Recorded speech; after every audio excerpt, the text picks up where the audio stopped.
My name is Bunee Tomlinson. I was the director and editor for Friends. I'm Matt Barrs. I was the writer and director of Lovely Day. My name is Andy Beard. I played the lead in Lovely Day from Norman, Oklahoma. I'm also from Norman. I'm Jeffrey Boyd. I was the producer of Lovely Day. Ben Halowdy, director of Sucker.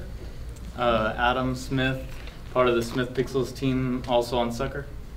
My name is Eli Hull. I'm from Norman, and I was the director of One Last Kill. My name is Daniel Jabrelli. I was the editor, the everything. My name is Paul Houston, and I as well did everything for McKinsey. My name is Caleb Wall, and I was on the Sucker team with Ben and Adam. Kyle Roberts, director of the NIMS music video. Chris Butcher, worked on Sucker. Awesome.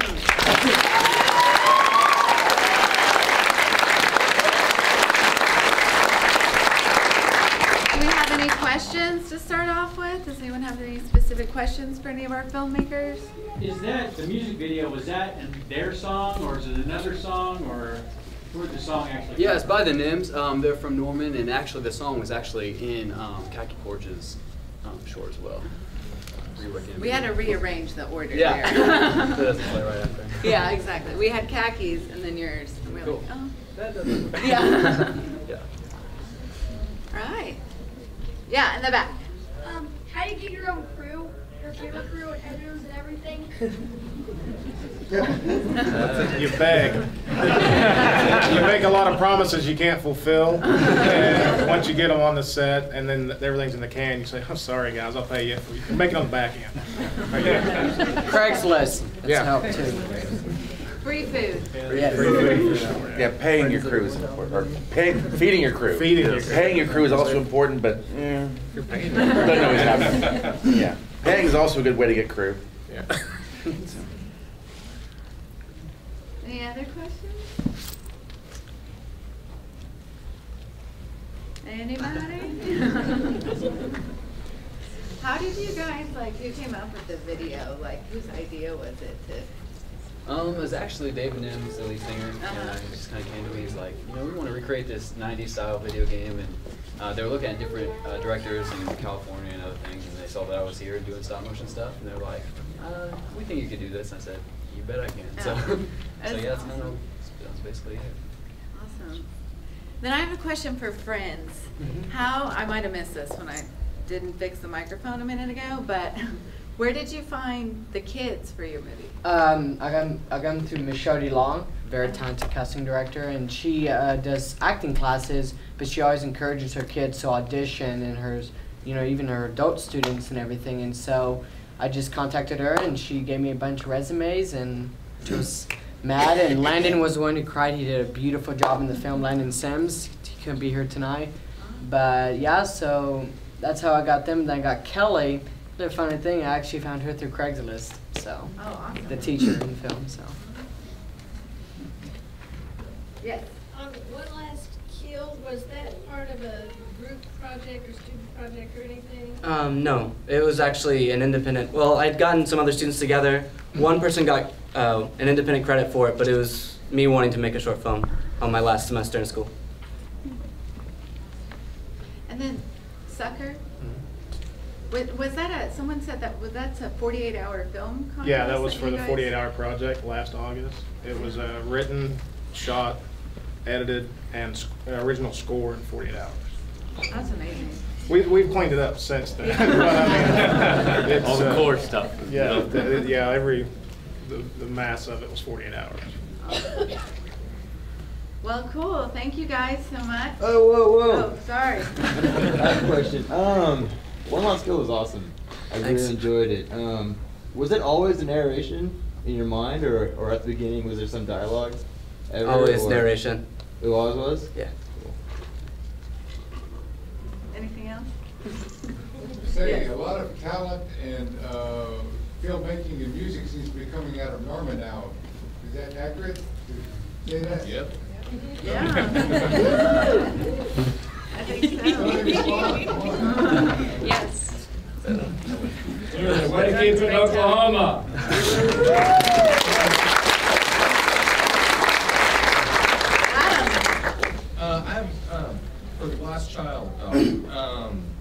how did you come up with that idea? I thought it was really interesting how you started off on the disabled child, and then it really kind of came into focus that it was more about the older child. I thought that was really interesting. I just wondered how you came to that conclusion or the approach or whatever.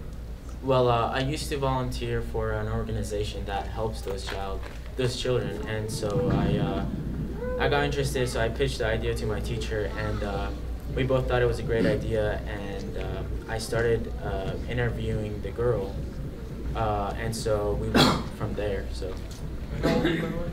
I'm 18. Yeah, good job, man. It's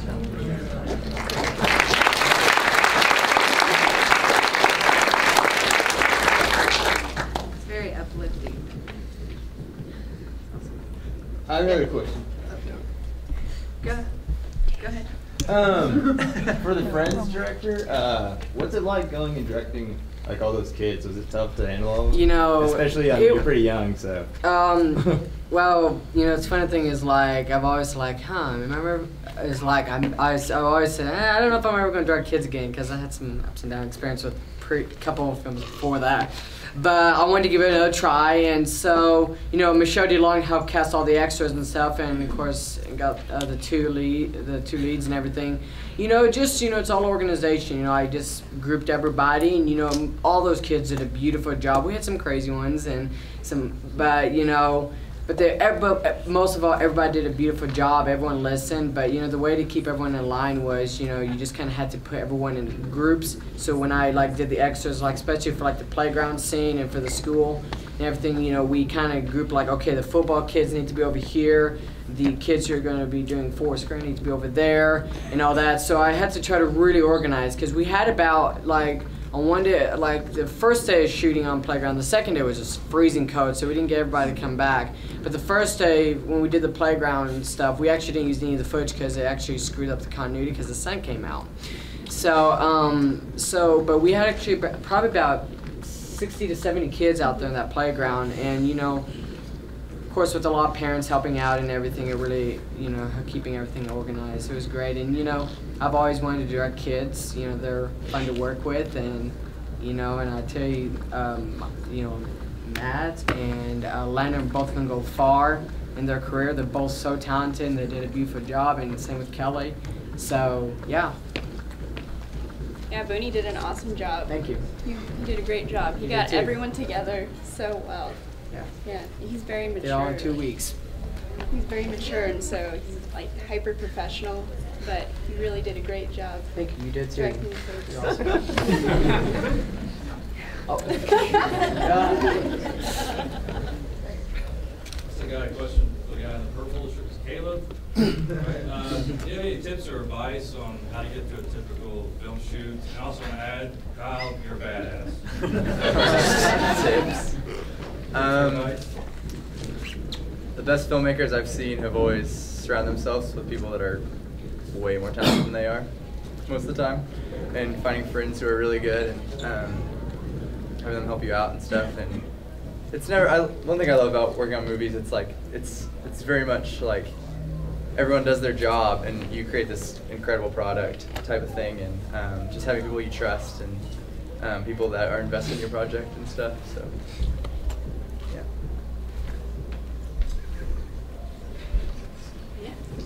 I have something for friends. Mm-hmm. What school did you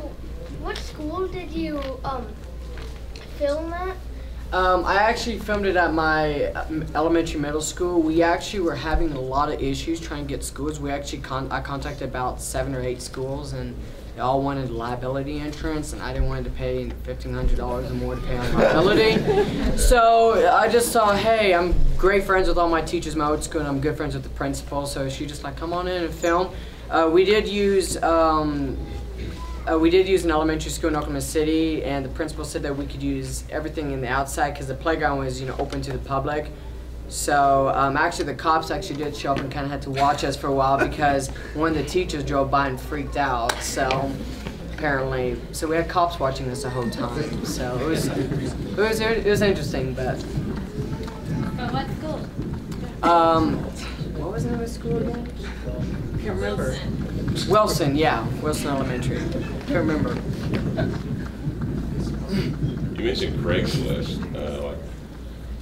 When do you cross the line as far as like union actors versus non-union? Well, now for friends, you know, I didn't do too much Craigslist because Craigslist can get kind of risky, and it really can. So, but me like I try to stay away. But me like I needed to find a teacher actor, and Kelly was the only one that actually sent me the resume, and I looked at her stuff, and she was amazing, and she did a little thing on the TV show of Dallas, and so I'm like, I need to get her on my set. She's wonderful, and she actually took the role as like a production coordinator. She kind of really like, you know, she really was so involved in like, you know, getting everyone's releases, because you know, with those 16, 70 kids, you have to get releases. We still got releases that we haven't even received yet, and so, but Craigslist, you know, it worked, you know, I got my crew from it before, but it can be risky, so you just gotta do your research on them, so.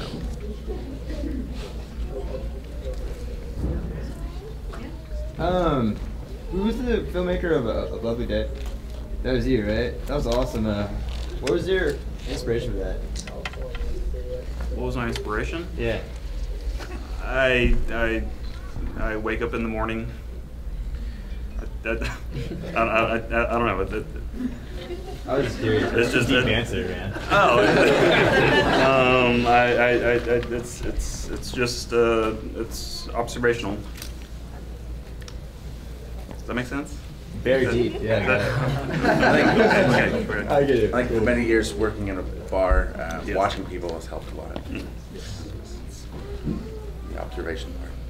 Well, working in a bar, you also get that there's like a juxtaposition between like all the nasty negativity that comes with everyday life, and then kind of juxtapose that against like the idealism of what kind of can be whenever you look at relationships and stuff like that. And it's kind of like exploring all of that. But this is actually the third in a series of bar films that he's done that are all.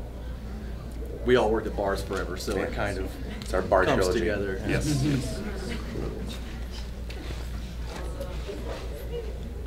Yes. For the maker of McKinsey, do you have a friendship with that individual? Or? Oh, I do now. I found Jeff just, I literally had an hour to kill, and I was walking around Sheridan, and I walked into a store, and he was the coolest guy I'd ever seen. And I had my camera on me already from a previous shoot, and so I started taking pictures and talking to him. I guess the Channel 4 or something was there about a week ahead of that, and they wouldn't let him talk to him. So I asked him, I was like, well, what was the deal with that? He said, well, I just don't like news crews. So I said, well, what about, you know, if I did a documentary? And so I did that, and now I go up there every week just to hang out with him. He's a really cool guy.